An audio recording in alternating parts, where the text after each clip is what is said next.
لله الحمد لله الذي هدانا لهذا وما كنا لنهتدي لولا أن هدانا الله.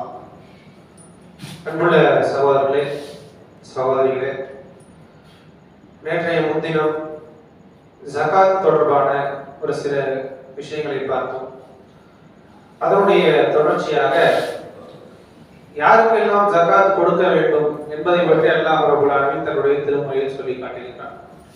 ஒரு 8 சாராரை அல்லாஹ் ரப்பல் ஆலமீன் சொல்லி இவர்களுக்கு மட்டும்தான் ஜகாத் கொடுக்கப்பட வேண்டும், இவர்களை தவிர வேறு யாருக்கும் என்ன பண்ணக்கூடாது, ஜகாத்தை வழங்கக்கூடாது என்று சொல்லி காட்டுகிறார். அந்த வசனத்தில் அல்லாஹ் ரப்பல் ஆலமீன் சொல்கிறார், இன்னம ஸதகாத், அதாவது ஜகாத்தை பொறுத்தவரைக்கும் அது யாருக்கு கொடுக்க வேண்டும் என்று சொன்னால் லில் ஃபுகரா. முதலாவது அல்லாஹ் ரப்பல் ஆலமீன் சொல்லக்கூடியது ஃபுகரா, ஏழைகள். அதே போல மசாகின், அதை தமிழில் மொழிபெயர்க்கிறோமா அதே மாதிரி தான், ஏழைகள் அல்லது வறியவர்கள் என்று சொல்லுவார்கள். இப்ப இவர்கள் ரெண்டு பேருக்கும் என்ன வித்தியாசம்? ஏழைகளே 2 கேட்டகரியா அல்லாஹ் ரப்பல் ஆலமீன் சொல்றான். அப்போ ஃபுகரா அப்படின்னா என்னது? அவர்கள் மிகவும் ஏழைகளாக இருப்பார்கள், அவர்களுடைய வாழ்க்கையினுடைய அடிப்படை தேவையை அவர்களால் பூர்த்தி செய்து கொள்ள முடியாது, இப்படிப்பட்ட ஏழைகள். மசாகின் என்று சொன்னால் அவர்களிடத்தில் பொருளாதாரங்கள் இருக்கும், ஆனால் முழுமையாக இருக்காது, அவர்களுடைய தேவைகளை பரிபூர்ணப்படுத்திக் கொள்கிற அளவுக்கு இருக்காது, குறைபாடாக இருக்கும், ஒரு பாதி அல்லது ஒரு முக்கால்வாசி, இப்படி அவர்களுடைய தேவைக்கு இருக்கும், ஆனால் பற்றாக்குறையாக இருக்கும். அப்ப இப்படிப்பட்ட 2 ஏழைகளுக்கும் ஜகாத் என்பது கொடுக்கப்பட வேண்டும் என்று அல்லாஹ் ரப்பல் ஆலமீன் சொல்லி காட்டுகின்றான். அதை தமிழில் சரியாக சொல்வது என்றால், ஒருவர் ஏழை, இன்னொருவர் பரம ஏழையாக இருப்பார், ஒன்றுமே இல்லாதவராக இருப்பார். அப்ப இப்படிப்பட்ட 2 பேருக்கும் ஜகாத் என்பது கொடுக்கப்பட வேண்டும் என்று அல்லாஹ் ரப்பல் ஆலமீன் சொல்லி காட்டுகின்றான். அதே போல ஒரு ஆமிலீன அலைஹா, அந்த ஜகாத்திற்காக உழைக்கக்கூடியவர்கள், அப்படின்னு சொன்னால் இஸ்லாமிய ஆட்சியாக இருந்தால் அல்லது மற்ற விஷயமாக இருந்தால் அந்த ஜகாத் வசூலிக்கக்கூடிய அந்த நபர்கள், அவர்களுக்கு அதிலிருந்து ஒரு குறிப்பிட்ட பங்கு என்பது கொடுக்கப்பட வேண்டும் என்று அல்லாஹ் ரப்பல் ஆலமீன் சொல்லுகின்றான். அதற்கடுத்தபடியாக, அதாவது 3 விஷயம் பார்த்திருக்கோம். ஒன்று ஏழைகள், வறியவர்கள், அதே போல யார் ஜகாத்தை வசூலிக்கிறார்களோ அவர்கள். அதற்கு அடுத்தபடியாக அல்லாஹ் ரப்பல் ஆலமீன் சொன்ன நேரத்தை ஒரு முஅல்லஃபத்து குலூபுஹும், அதாவது எவர்களுடைய உள்ளங்கள் இஸ்லாத்தின் பால் ஈர்க்கப்படுகிறதோ, அவர்கள் காபிர்களாக இருந்தாலோ அல்லது முஸ்லிம்களாக இருந்தாலோ, இஸ்லாத்திற்கு வரக்கூடிய ஒரு மனிதராக இருக்கிறார் அல்லது இஸ்லாத்தில் இருக்கிறார், ஆனால் அவரை ஒரு பிடிப்பு இல்லாமல் இருக்கிறார், இப்படிப்பட்ட மனிதர் இஸ்லாத்திற்கு இன்னும் உறுதியாக வர வேண்டும் என்பதற்காக அவர்களுக்கும் ஜகாத்தை வழங்கலாம் என்று அல்லாஹ் ரப்பல் ஆலமீன் சொல்லுகின்றார். அதற்கடுத்து ஃபிர்ரிகாப், அதாவது அடிமைகளை விடுதலை செய்வதற்கும் ஜகாத்தை கொடுக்கலாம் என்று அல்லாஹ் ரப்பல் ஆலமீன் சொல்லி காட்டுகின்றார். அதற்கடுத்தபடியாக ஒரு காரிமின், அதாவது கடனில் மூழ்கியவர்கள், அதிகமாக கடன்பட்டு அதனை கட்ட முடியாமல் தவித்துக் கொண்டிருப்பவர்களுக்கு ஜகாத்தை கொடுக்கலாம் என்று அல்லாஹ் ரப்பல் ஆலமீன் சொல்லுகிறான்.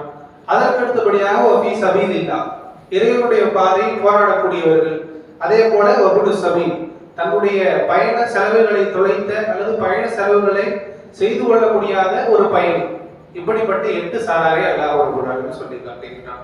2 வகையான ஏழைகள், அதே போன்று அவர்களுடைய உள்ளங்கள் இஸ்லாத்தின் பால் ஈர்க்கப்படுகிறதோ அவர்கள், அதே போல இந்த ஜகாத்திற்காக உழைப்பவர்கள், அதை வசூலிப்பவர்கள், அடிமை விடுதலை, அதே போல கடனில் மூழ்கி இருப்பவர்கள், அதே போல இறைவனுடைய பாதையில் போரிடுபவர்கள், அல்லது பயணத்தில் தங்களுடைய தேவைகளை நிறைவேற்றிக் கொள்ள முடியாத அந்த பயணிகள், அல்லது பயணத்தில் ஏதாவது தொலைத்த அப்படிப்பட்ட பயணிகள், இப்படிப்பட்ட 8 சாராருக்கு மட்டும்தான் ஜகாத் என்பது வழங்கப்பட வேண்டும் என்று அல்லாஹ் ரப்பல் ஆலமீன் சொல்லுகிறார். இப்போ நம்ம கொடுக்கிறோம் அப்படின்னா இந்த 8 சாராரில் இருக்கிறார்களா என்பதை நம்ம செக் பண்ணிட்டு தான் என்ன பண்ணணும், கொடுக்க வேண்டும்.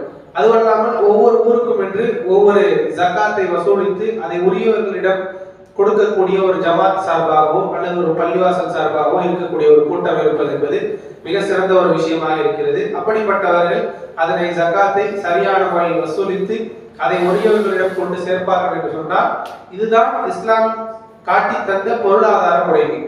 எப்படி ஒரு கவர்மெண்ட் நடக்கணுமோ அது போன்று இஸ்லாம் என்ன சொல்லுதுன்னா, இப்படிப்பட்ட பொருளாதார முறைமைகள், அதாவது ரசூலுல்லாஹி ஸல்லல்லாஹு அலைஹி வஸல்லம் சொல்கிறார்கள், ஜகாத் என்பது துக்ஹது மின் அக்னியாயிஹிம் வ துரது இலா ஃபுகராயிஹிம், அவர்களில் உள்ள பணக்காரர்களிடத்திலிருந்து அது எடுக்கப்பட்டு அவர்களில் உள்ள ஏழைகளுக்கு அது கொடுக்கப்பட வேண்டும் என்று ரசூலுல்லாஹி ஸல்லல்லாஹு அலைஹி வஸல்லம் சொல்கிறார்கள்.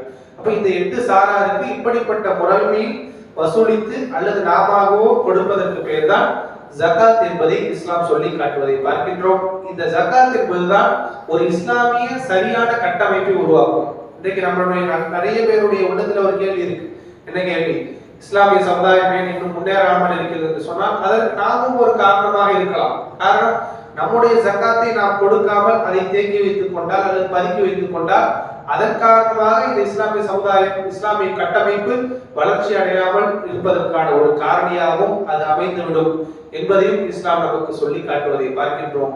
எனவே முஸ்லிமாக பிறந்த ஒவ்வொருவரும் ஒரு கட்டாயம் அவரிடத்தில் குறிப்பிட்ட பொருளாதாரம் இருந்தால் அவர் ஜகாத்தை கொடுக்க வேண்டும். அப்படி கொடுக்காதவர்களுக்கு அல்லாஹ் ரப்பல் ஆலமீன் மிக கடுமையான தண்டனைகளை சொல்லி இருப்பதை பார்க்கின்றோம்.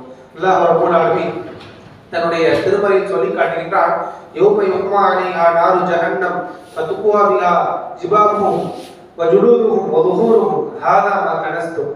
அந்த ஜகாத்தை எந்த பொருளுக்கு அவர்கள் கொடுக்காமல் சேர்த்து வைத்திருந்தார்களோ அதே பொருளை அல்லாஹ் ரப்பல் ஆலமீன் எடுப்பான்.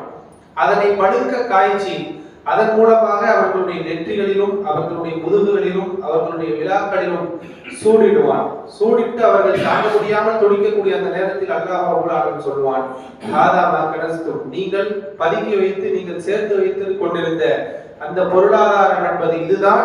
பதுக்கு மாத்துக்கும் தக்னிசோன், நீங்க எதை சேர்த்து எதை பதுக்கி வைத்துக் கொண்டிருந்தீர்களோ அதை அனுபவியுங்கள் என்று அல்லாஹ் ரப்பல் ஆலமீன் சொல்லுவதாக ஜகாத் கொடுக்காதவர்களுக்கு தன்னுடைய திருமறையில் நேரடி எச்சரிக்கை அல்லாஹ் ரப்பல் ஆலமீன் சொல்லி காட்டுவதை பார்க்கின்றோம். இதுவல்லாமல் ரசூலுல்லாஹி ஸல்லல்லாஹு அலைஹி வஸல்லம் சில எச்சரிக்கைகளை சொல்லி இருக்கிறார்கள்.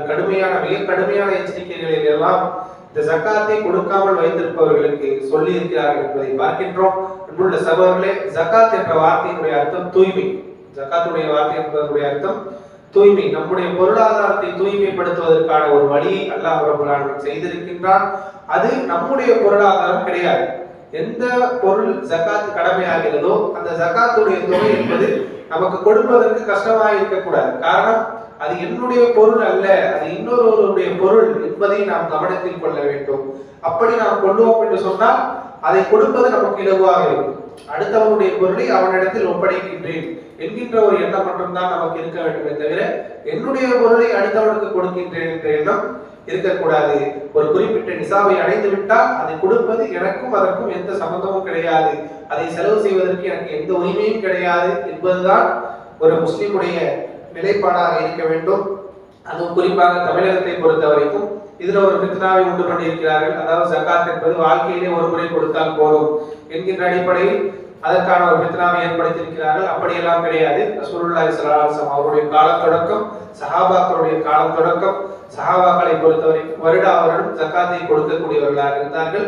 எனவே ஒவ்வொரு முஸ்லிமும் அந்த ஜகாத்தை வருடா வருடம், அது எந்த மாதமாக வேண்டாம் இருக்கலாம், அந்த மாதத்தில் கணக்கு பார்த்து அவருடைய பொருளாதாரத்தில் என்னென்ன இருக்கிறது என்பதை கணக்கு பார்த்து அதற்கான ஜகாத்தை தாமாகவோ அல்லது ஜமாத்தின் மூலமாகவோ உரியவர்களிடத்தில் ஒப்படைப்போம் என்று சொன்னால் அதுதான் இந்த இஸ்லாமிய சமுதாயத்தினுடைய கட்டமைப்பிற்கான காரணமாக இருக்கும்.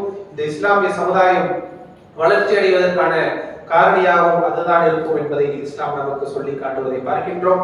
எனவே இதுதான் ஜகாத்தை பற்றியான ஒரு சுருக்கமான விஷயமாக இருக்கிறது. இப்படிப்பட்ட விஷயங்களை தெரிந்து கொண்டு வெறுமனை இபாதத்துகளோடு நின்று விடாமல் இஸ்லாம் என்ன கடமைகளை எல்லாம் சொல்லியிருக்கிறதோ அது அனைத்தையும் நிறைவேற்றுவோம் என்று சொன்னார் நிச்சயமாக அல்லாஹ் ரப்பல் ஆலமீன் நாளைக்கு நம்மிடத்தில் கேட்கக்கூடிய கேள்விகளுக்கு சரியான பதிலை சொல்லக்கூடியவர்களாக நாம் இருப்போம். அப்படிப்பட்ட நல்ல மக்களாக அல்லாஹ் ரப்பல் ஆலமீன் உங்களையும் வேண்டி ஆக்கிய புரிவானாக. வாஹிர் தஅவானா அல்ஹம்துலில்லாஹி ரப்பில் ஆலமீன். அஸ்ஸலாமு அலைக்கும்.